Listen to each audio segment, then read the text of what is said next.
네, 말씀 보는 시간 갖도록 하겠습니다. 민수기 34장 16절에서 29절입니다. 사실은요, 1절부터 쭉 읽어 가야 되는데요. 그렇게 할 필요는 없고 중간에 제가 설교하면서 보여드리도록 하겠습니다. 16절에서 29절 말씀 하지만 우리 교독하도록 하겠습니다. 제목은요, 제비뽑기입니다. 제비뽑기. 제비라는 그 기업 나누는 땅 분배 내용인데요.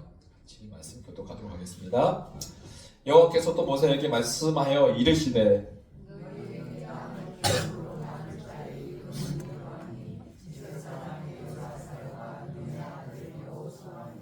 너희는 또 기업의 땅을 나누기 위하여 각 지파의 한 지휘관씩 택하라.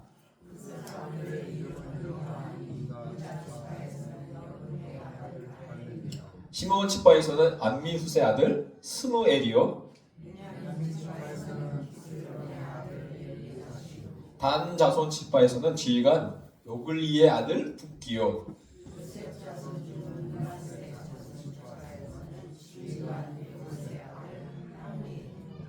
에브라임 자손 지파에서는 지휘관 십단의 아들 그무엘이요,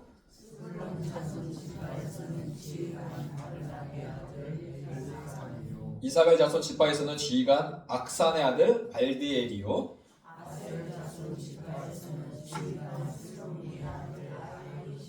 납달리 자손 지파에서는 지휘관 암미우스의 아들 부다헬이니라 하셨느니라.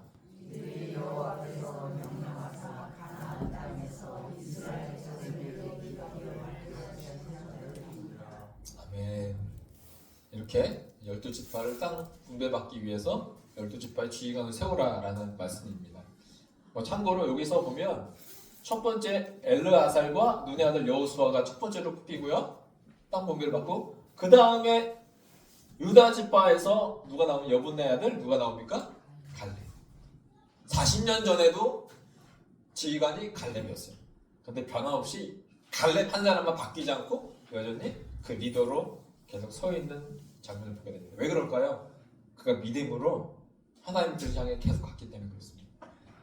그래서 여호수아와 갈렙이 계속 나옵니다. 오늘 34장 16절에 보니까 여호와께서 또 모세에게 말씀하셨는데 마지막 모세가 죽기 이전까지 하나님이 계속 모세를 향해서 말씀하십니다. 그 이유는 34장 이유는 바로 땅을 기업으로 나눌 자의 이름, 땅을 기업으로 나누기 위한 목적이었습니다. 34장은요, 땅을 기업으로 나누는 이야기입니다.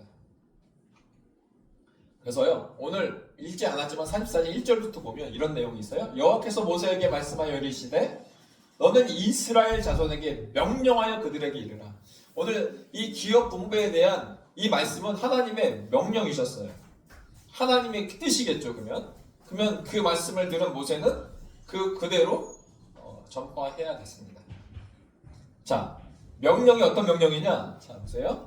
너희가 가나안 땅에 들어가는 때에, 이제 곧 가나안 땅에 들어갈 거야. 그런데 가나안 땅에 들어갈 때 뭘 해야 돼? 그 땅은 너희의 기업이 되리니. 가나안 땅에 딱 들어가면 뭐가 된다는 거예요? 그 땅은 너희의 기업이 된다는 겁니다. 놀라운 약속이죠? 곧 가나안 사방 지경이라. 자, 가나안 땅에 딱 들어가는 순간 하나님께서 가나안 사방 지경이 너희의 기업이 되겠다라고 약속해 주십니다. 하나님은 어떤 하나님이냐? 언약의 하나님이세요. 하나님은 자꾸 약속해 주시잖아요. 들어가는데 그 땅은 너희 기업이 되겠다. 근데 그 언약 하시면, 하나님의 약속하시면, 이 인간의 육체의 부모는 자식에게 약속하면 100% 못 지킬 때가 있어요, 분명히. 우리의 연약함 때문에. 그런데 우리 하나님 아버지가 약속하시면 그 약속한 것을 반드시 이루신 하나님이시다. 그것이 다르신 하나님. 그러니까 약속하셨으니까 그 약속을 이루시기 위해서 그 모든 과정 가운데 하나님이 어떻게 역사하신다? 신실하시게 역사하신다. 그래서 언약의 하나님을 나타내는 단어가 신실이라는 단어예요. 그래서 신실하신 하나님은 언약의 하나님이시다. 한 번도 자기 약속에 한 것을 바꾸지 아니하시고 그것을 이루어 가시는 하나님이에요. 오늘 그 기업 땅 분배에 있어서 하나님이 약속해요. 기업이 되겠다? 곧 가나안 사방 지경인데 이것을 구체적으로 말씀하시는데 3절에 보면 남쪽은 어디, 서쪽 경계는 어디 북쪽 경계는 어디 그리고 너희의 동쪽 경계는 어디라는 그 사방 지경을 구체적으로 우리 하나님이 말씀해 주십니다. 그러니까 이 말들은 이스라엘 백성이 진짜 하나님이 주시겠다라는 믿음이 생기는 거죠. 저는요 이 말씀을 딱 보는데 진짜 하나님은 언약을 하시고 그 말씀을 신실하게 이루어 가시는 분이시구나 라는 것을 굉장히 마음속에 딱 느껴졌어요. 우리가 살면서 하나님에 대한 약속을 받잖아요. 하나님에 대한 약속에 그 소망이 있잖아요. 그럼 그 하나님은 약속을 못 지킬 그 분이 아니시거든요. 근데 이 말씀을 통해서 뭐가 보였냐면 저는요 이 말씀을 지키기 위해서 지금까지 430년간 하나님이 역사하셨구나. 400년 넘게.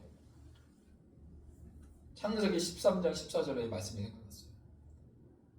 제가 이 말씀을 가지고 설교한 적도 있는데 롯 목자와 아브라함의 목자가 다투잖아요. 서로 양이 번성하고 무리가 번성해서 목축지가 부족하니까 이제 서로 이제 땅을 이제 헤어지기 시작하는 거죠. 롯이 자기의 눈을 들어 소돔 땅을 봅니다.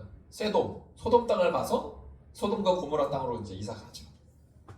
그래서 13장 14절에 롯이 아브람을 떠난 후에 여호와께서 아브람에게 이르시되 라고 하면서 뭐라고 말씀하십니까? 너는 눈을 들어 너 있는 곳에서 어디요? 북쪽과 남쪽 그리고 동쪽과 서쪽을 바라보라 라고 말씀하십니다. 오늘 가나안 땅에 들어갈 때 사방 지경을 주겠다라고 말씀하신 것처럼 오늘 그 이전에 오늘 아브라함에게 나타나셔서 하나님이 약속하신 거예요. 북쪽과 남쪽 그리고 동쪽과 서쪽을 바라보라. 그러니까 여러분이 길 가실 때 하나님 언제 말씀하실지 모르니까 동쪽과 서쪽과 남쪽을 보시면서 돌아다니면 넘어지시지 마시고 보시면서 다니셔야 돼요. 하나님이 어느 땅을 주실지 모르니까. 그러면서 15절에 이렇게 봅니다. 말씀하십니다. 보이는 땅을 내가 너와 내 자손에게 너에게 주겠다라고 말씀하시지 않으시고 너와 내 자손에게 주리니 영원히 이루리라. 주겠다라는 이 말씀에 언약하셨죠. 그 언약을 지금 뭐 하고 계시는 거예요? 신실하시게 지금 이루어가는 과정이다. 언약의 하나님은 신실하신 하나님이시다. 그런데요? 언제 준다고요? 언제 준다고요? 가나안 땅에 들어가는 그러니까 아무리 하나님이 약속을 주셨는데 이 약속이 작동되기 위해서는 내가 너희에게 말한 대로 하면 돼. 그게 뭐예요? 가나안 땅에 일단 들어가는 거예요. 그 땅에 들어가지 않으면 이 약속이 동서남북의 가나안 땅이 주어질 것이 기다려도 이것이 안 오는 거예요. 그러니까 오늘 이스라엘에 행할 것은 뭐예요? 그들의 가나안 땅으로 들어가는 그 액션이 필요했던 거지. 그렇기 때문에 이 가나안 땅에 들어가기 위해서는 진짜 뭐가 필요해요? 하나님에 대한 믿음, 신뢰. 이 믿음과 신뢰를 가져야만 그 가나안 땅에 들어갈 수 있는 거예요. 자, 그러면 가나안 땅에 들어가는 것이 왜 믿음과 신뢰가 필요하냐? 오늘 여호수아서 보면 백성이 요단을 건너려고 자기들의 장막을 떠날 때 제사장들은 언약궤를 메고 백성 앞에서 나아가니라. 요단이 곡식 거두는 시기에는 곡식 거두는 시기 3, 4월 정도로 예상합니다. 그때는 항상 언덕이 넘치더라. 궤를 맨 자들이 요단에 곡식을 거두는 시기에 마침 요단의 그 강의 물 수위가 내려간다고요? 올라간다고요? 올라가는데 언덕까지 넘치는 상황이 벌어진 거예요. 그럼 궤를 맨 자들이 요단에 이르면 궤를 맨 제사장들이 발이 물과의 전기자, 즉 뭐예요? 이들이 지금 가나안 땅에 들어갈 때 하나님이 주신다고 했을 때 그 들어가는 그들의 모습은 무엇을 가지고 들어가는 거예요? 믿음을 가지고 하나님을 향한 신뢰를 가지고 이들이 그 가나안 땅에 지금 들어가고 있다는 것을 오늘 제사장들이 궤를 메고 이게 홍해는 다른 게요. 홍해는 갈라주셨잖아요. 그리고 지나가게 하셨잖아요. 그런데 요단은요 갈라주지 않았어요. 먼저 먼저 너의 발을 담글 때 그럼 뒤에 있는 사람 정말 갈라질까 하니까 갈라지면 내가 따라가고 안 갈라지면 난 못 따라 이렇게 생각할 수도 있잖아요. 근데 맨 앞에 제사장이 발이 물가에 먼저 담글 때 그러니까 젖어야 돼. 그 발이 그때 곧 위로부터 흘러내리던 물이 그쳐서 모든 이스라엘은 그 마른 땅으로 건너갔다. 믿음이 필요했어요. 왜냐하면 그 가나안 땅에 누가 살았어요? 거의 아낙 자손이 살았어요. 그러니까 아낙 자손을 딱 향해서 나아갈 때 그냥 들어갈 수 없잖아요. 믿음이 필요하잖아요. 그런데 하나님이 요단강을 건너게 하시는 그 일, 이 우기철에는 이 폭이 3m, 4m의 높이. 근데 이 높이를 지나가야 되는 것을 그러니까 뭐가 필요해요? 이 거인을 이기는 것보다 더 큰 믿음이 이 요단강을 건너가는 데 더 필요했다는 거예요. 그럼 요단강을 건너는 믿음이라면 누구도 이길 수 있다? 그렇지, 아낙 자손도 이길 수 있다.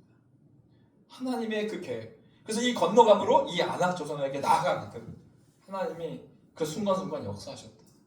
왜 내 인생 가운데 어려운 요단강을 주시나요? 근데 하나님은 그걸 통해서 하나님이 크신 계획이 있다라는 것이죠. 그것은 바로 하나님 향한 믿음과 신뢰를 향해서 나아가게 하시기 위함이었다라는 것이었습니다. 그런데요, 기업을 나눌 때 첫 번째 대상자가 누구였냐면 누구예요? 제사장 엘르야사 그리고 눈의 아들 여호수아였어요.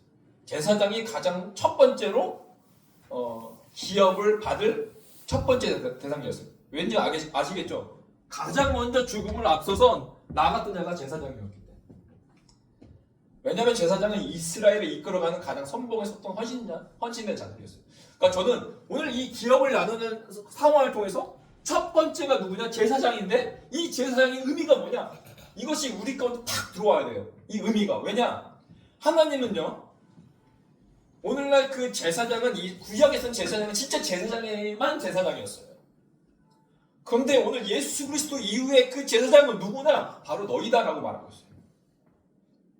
그렇다면 우리의 목표는 예수님이 재림하실 때 그 천국의 하나님의 놀라운 그 삶을 주실 때 우리가 가장 먼저 부름받을 수 있는 왕같은 제사장이 되기를 원하신다는 겁니다.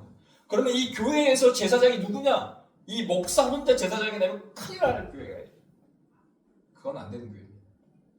여기 있는 한 사람 한 사람 모두가 내가 제사장이다라는 그 하나님의 부르심에 대한 그 신분에 대한 확신을 가지고 하나님 나라, 진정한 하나님 나라 그 나라에 들어오기까지 이 교회를 통하여 이 공동체를 통하여 하나님 나라를 경험하는 영적 제사장이 되어야 된다는 것입니다.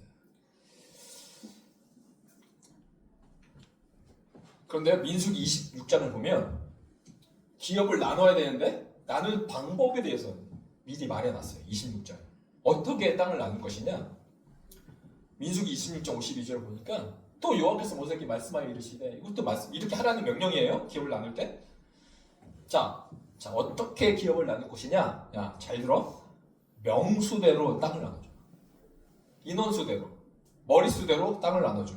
그래서 어떻게 하냐면 수가 많은 자에게는 기업을 많이 줄 거예요. 야, 수가 많으면 땅덩어리 큰 데 가서 살게 해. 그리고 수가 적은 자에게는 작은 곳에서 살 수 있으니까 적은 기업을 줘. 라고 말씀하십니다. 그런데 거기에서 끝나지 않아요? 오직 그 땅을 뭐 하라고요? 제비 뽑아라. 자, 첫 번째, 먼저는 하나님의 명령대로 분배했습니다. 하나님 명령하셨으니까. 제비 뽑기는 하나님의 명대로 하는 거예요. 기업 나누는 것은. 그래서 백성들은 하나님께서 모세에게 말씀하셨던 대로 땅을 분배해야 했습니다. 두 번째는 제비 뽑는 방법을 선택하라고 하셨습니다. 그리고 이 제비 뽑는 방법은 왜 선택하셨냐?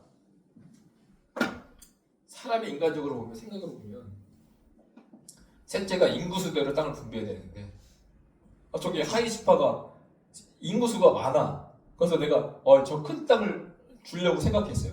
근데 큰 땅인데 비옥하지가 않아. 그러면 쟤네가 거부할 수가 있는 거야. 우리 저 좋은 비옥한 땅 주세요. 우리 이 땅 싫어요. 막 이렇게 사람들 각 12지파가 막 뒤에서 막뭐 혈전을 일으키고 누가 더 좋은 땅을 얻을까 막 이야기가 나오고 막 그러면 그 공동체가 원전에 서지 못할 겁니다. 그래서 땅을 분배할 때 비역하거나 척박함으로 인한 불만의 요소를 없애기 위해서 아마도 제비뽑기를 했을 것이다. 근데 제비뽑기하는 가장 큰 이유가 뭐냐면 제비뽑기를 통한 하나님의 간섭과 인도하심을 믿었기 때문에. 그러면 여기서 생각해 보세요.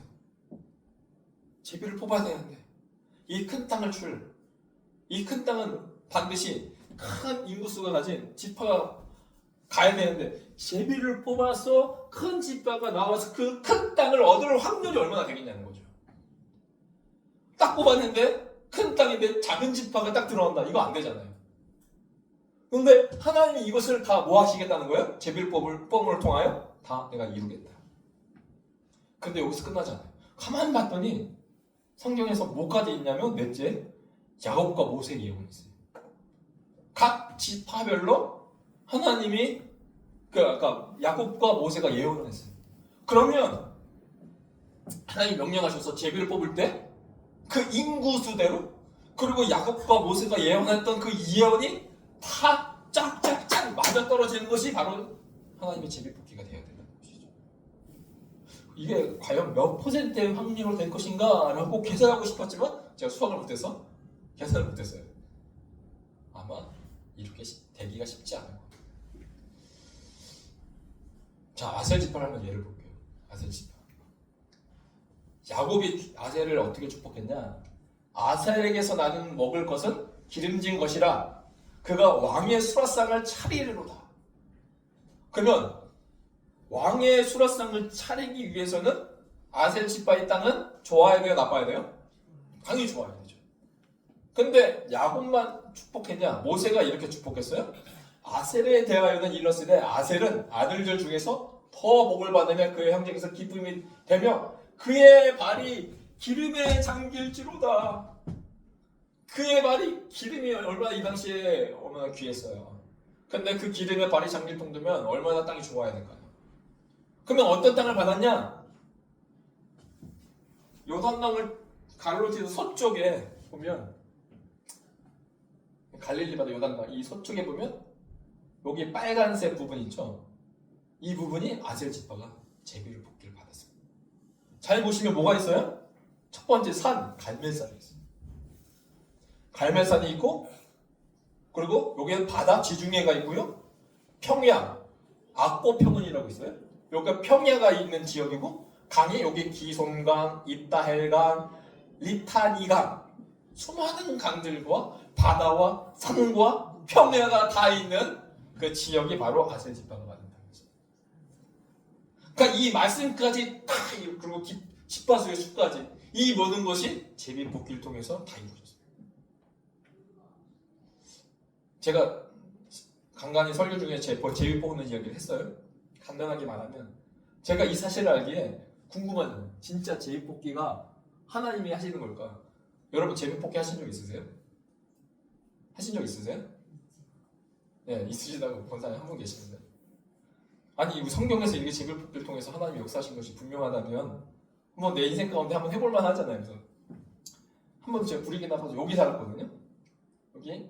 여기 와가두구고 제2도시가 여기 보보디올라서 여기 살았는데 여기 밑에 우리 황찬 선교사님이 사는 그 아비장 여기에 이제 선교대회가 열린 거예요. 유럽에 계신 한인 목사님이 오셔가지고 선교대회를 열는데 비행기표를 계산해 보니까 네, 한 50% 정도 이제 대주신대요 가면. 근데 50%를 제가 내야 돼. 그때 50%를 대주고 가는 게 아니라 가서 나중에 50%를 주는 거니까 한 번에 비행기표를 계산해 보니까 그때 어른이 이게 1시간 반 거리거든요. 1시간 반? 1시간 10분 정도 걸리거든요. 비행기로. 근데 어른만 비행기가 그다 지금은 더 비싸겠지만 80만 원 정도 되는 것 같아요. 어른이. 근데 대충 애들까지 계산해 보니까 뭐 거기서 살 거 빼고 한 비행기 한 300만 원이 들겠더라고요. 근데 제가 고민이 생겼어요. 이 300만 원이 털어보니까 2달치 월급이 오거든요. 선교지에서는 2달치 월급이 왔어요. 그리고 막 딱 털어보니까 딱 300만 원 있었어요. 그래서 이거를 딱 쓰면 이제 뭐가 안 돼요? 앞으로 얘네들 이제 그때 프랑스 학교를 보냈으니까 프랑스 학교는 1년에 3번, 4번씩 등록금을 나눠서 내거든요. 다음 등록금 낼 돈이 없어요. 근데 너무 가고 싶은 거예요. 그래서 어떻게 했냐면 내 판단력으로 네가 어떻게 갈까 말까를 생각할 수 없다. 기도해도 하나님이 가라 마라 이렇게 하실 것 같지도 않고 그때 뭐가 생각냐면 제비를 한번 뽑아보자. 그래서 제사장 곳에 우림과 둠밈이 있거든요. 그래서 하나님의 뜻을 알고자 할 때 다윗도 자주 했습니다. 우림과 둠밈에 그걸 뽑았어요. 여기서 보면 이게 우림, 이 우림은 예스라는 뜻이고요. 툼밈은 노라는 뜻이에요. 그래서 제가 우림과 툼밈을 적어가지고 우림을 뽑으면 야 그냥 인생 거기서 뒤돌아보지 말고 그냥 가자. 예스고 툼밈 뽑으면 그래 이후에 삶도 있지 가지 말자 라는 것으로 결정해서 이제 2개를 딱 써서 그때 당시 너무 떨려가지고 우리의 인생의 그 재정에 파트너할 것이냐 아니냐 그게 달려있어가지고 사진을 찍었어요.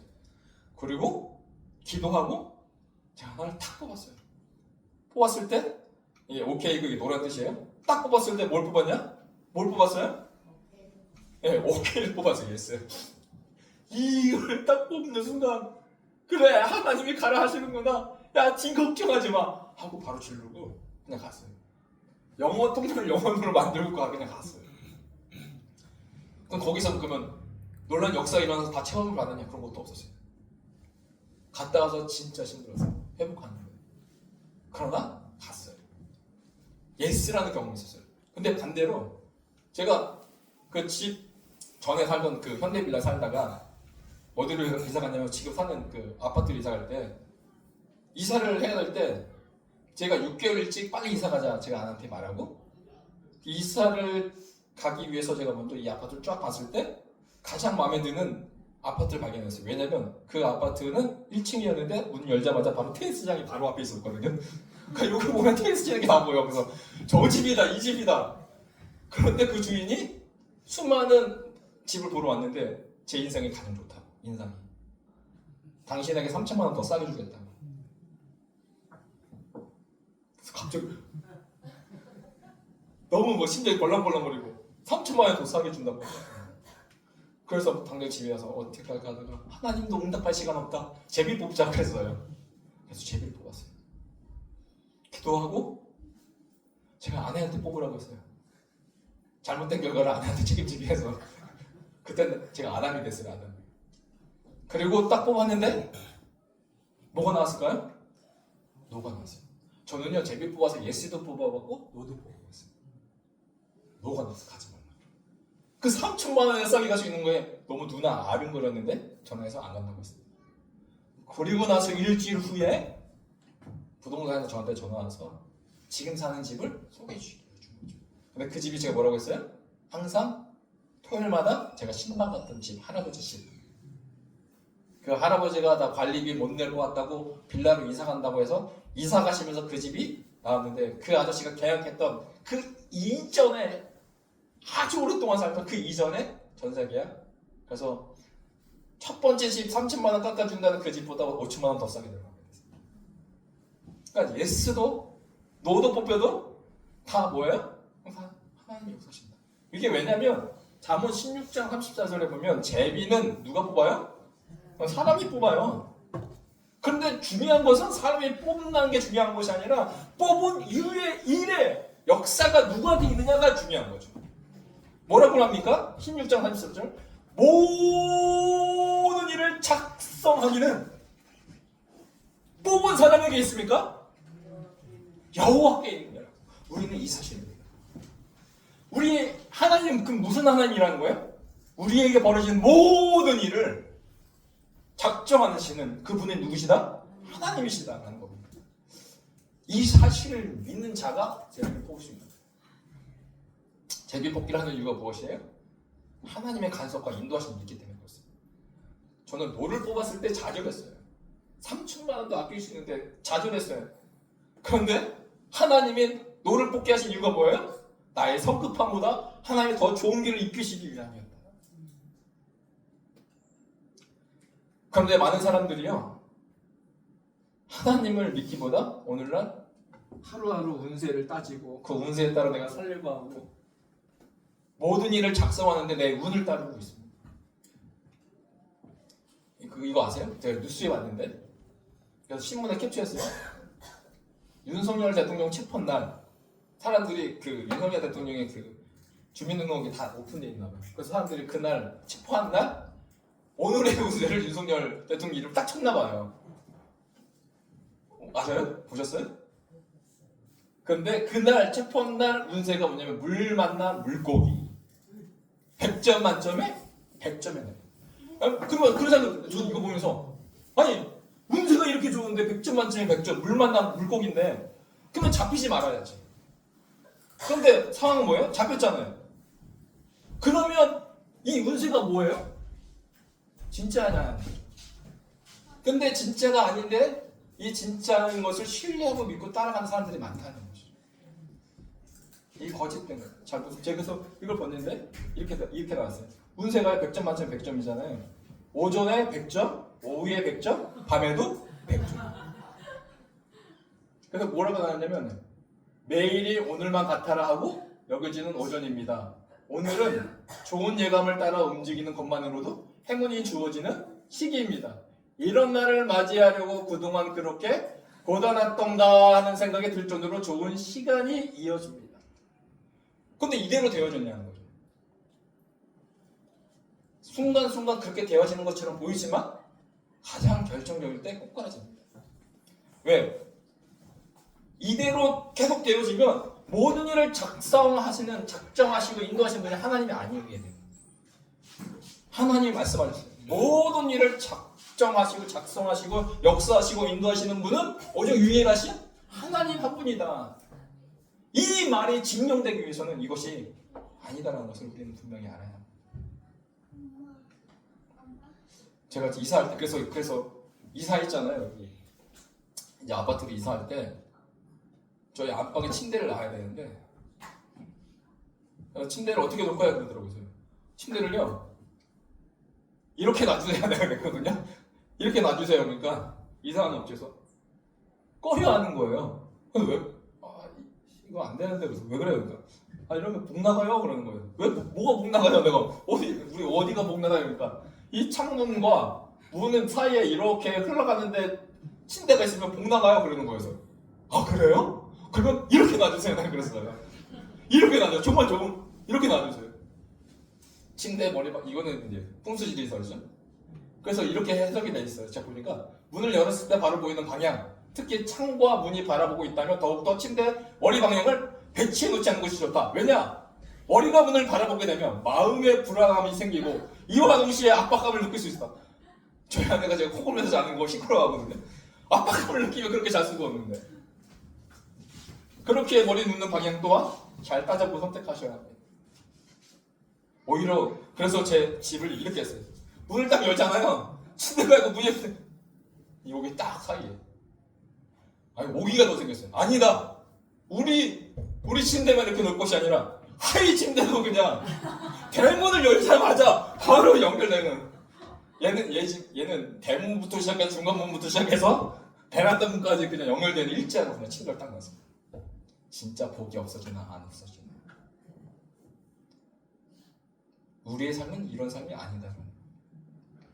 제비뽑기가 하나님 명수대로 그리고 모세와 야곱의 예언대로 그 모든 일을 작정하시는 분은 누구시다? 하나님이시다.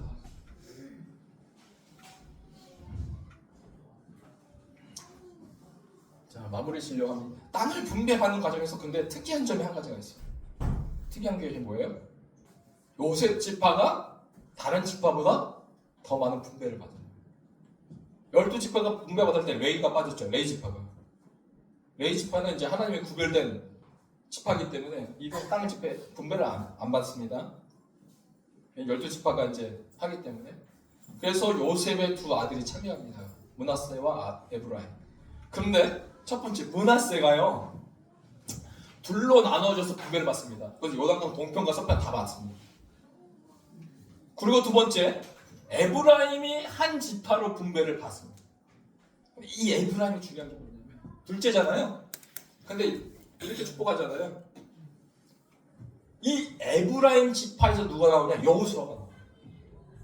이 여호수아는 에브라임 지파로 여호수아서를 보면 이 이스라엘 12지파의 땅 분배하는 일에 가장 크게 쓰임받는 모세 이후에 지도자로서 쓰임받는데 그 사람이 누구냐? 에브라임 지파의 사람 여호수아다라는 겁니다. 그런데 에브라임 지파의 절정이 누구예요? 요셉이죠. 요셉은요 미츠라임, 애굽이 미츠라임인데 히브리어로 미츠라임은 즉 오늘날 세상을 뜻하는 것이죠. 근데 요셉은 세상에 내려가서 가장 성공한 지파, 가장 성공한 사람이에요. 이와 같은 사람이 없어요. 근데 요셉의 아들 에브라임은 그런 무엇을 뜻할까? 세상에 이 세상과 열방에 퍼져 있는 이 교회를 나타내게 됩니다. 왜냐하면 창세기 48장 19절에 그의 아우가 그보다 더 큰 자가 되고 그의 자손이 에브라임 자손이죠. 큰 민족을 이루리라 이렇게 적은 것이 마땅하죠. 근데 성경은 큰 민족이라고 말하지 않고 있어요. 아니 큰 자가 되니까 형보다 너가 아우 자손이 큰 자가 되고 그의 자손이 큰 민족을 이루리라 라고 말하는 것이 합당할 것 같은데 아버지 야곱은 이렇게 축복하지 않고 큰 민족이라고 말하지 않고 어떻게 말하는 줄 아세요? 여러 민족을 이루죠. 그의 자손, 에브라임 자손 이 큰 민족이 당연한 축복일 텐데 그러지 않냐고 여러 민족을 이루리라라고 말씀하셨습니다. 이게 놀라운 키포인트가 여기 속해져 있습니다. 요셉을 통하여 에브라임 통하여 여호수아. 근데 여호수아가 실제적으로 예수님은 유다의 족속에서 나오셨죠. 맞습니다. 그런데 여호수아는 히브리어 그대로 말하면 뭐라고요? 예슈아. 그 예슈아의 뜻이 뭐예요? 예수님. 이 여러 민족을 이루겠다. 여러 민족을 이루겠다라는 하나님 그 말씀의 약속처럼 이 예슈아의 의미를 가진 여호수아를 통해서 이제 앞으로 능히 셀 수 없는 큰 무리의 계시록 7장에 나온 구원받은 백성, 여러 민족, 열방, 세상의 열방에 있는 교회를 나타내게 됩니다. 열방 교회는 그래서요 어떻게 살아야 합니까? 열방 한 사람 한 사람 교회인 여러분이 이 교회가 열방의 교회는 모든 일을 작정하시는 그 하나님만 신뢰하며 살아가야 합니다. 우리 믿었으면 좋겠습니다. 모든 일을 작정하시는 하나님, 그 하나님 여호와께만 있습니다. 우리가 소유해야 할 믿음이 무엇입니까? 우리가 어떤 믿음을 소유해야 하죠? 모든 일을 작정하기는 여호와께 있다는 그 믿음이에요. 그런데 우리는 어떻게 살아갑니까? 내가 할 수 없는 것만 믿고 맡기려고 합니다. 내가 당연히 할 수 있는 것은 내가 그냥 해요. 그거 하나님 필요 없어. 근데 내가 할 수 없을 때 사고 났을 때 아유 주여 어떡하면 좋겠습니까? 귀합니다. 그것도 하나님 불쌍히 여기죠. 근데 하나님 더 좋은 믿음은 뭐예요? 모든 일, 그 내가 할 수 있는 그 일까지도, 그 모든 일까지도 내가 여호와 하나님께 나와 그 하나님을 신뢰하는 그 믿음, 그 믿음이 하나님이 기뻐하시는 믿음이 아닐까 생각해 봅니다. 내 삶의 모든 영역에 오직 하나님만 의지해야 할 줄로 믿습니다. 또한 하나님의 뜻이 무엇인지 잘 모를 때 그때 믿음으로 기도하고 제비 뽑아보십시오. 그리고 모든 일을 작정하시는 하나님을 신뢰하실 때 그 하나님으로 말미암아 여러분이 기뻐하며 승리하게 될 줄로 믿습니다. 기도하겠습니다. 하나님 아버지 감사합니다. 우리가 재미있는 사람이 뽑지만 그러나 하나님 그 모든 일의 배후에는 바로 여호와 하나님, 그 하나님이 함께 하신 줄 믿습니다. 우리가 세상에 있는 그 방법과 운세와 점을 의지하는 것이 아니라 오직 여호와 하나님 한 분만을 의지함으로, 그래서 그분이 가장 위대하시고 완벽하시며 놀라우시며 실수가 없으시며 약속하셨다면 아버지 반드시 신실하게 이루어가시는 그 하나님, 그 하나님을 의지하며 살게 하여 주시옵소서. 감사드리며 이 모든 기도 예수님의 이름으로 기도합니다.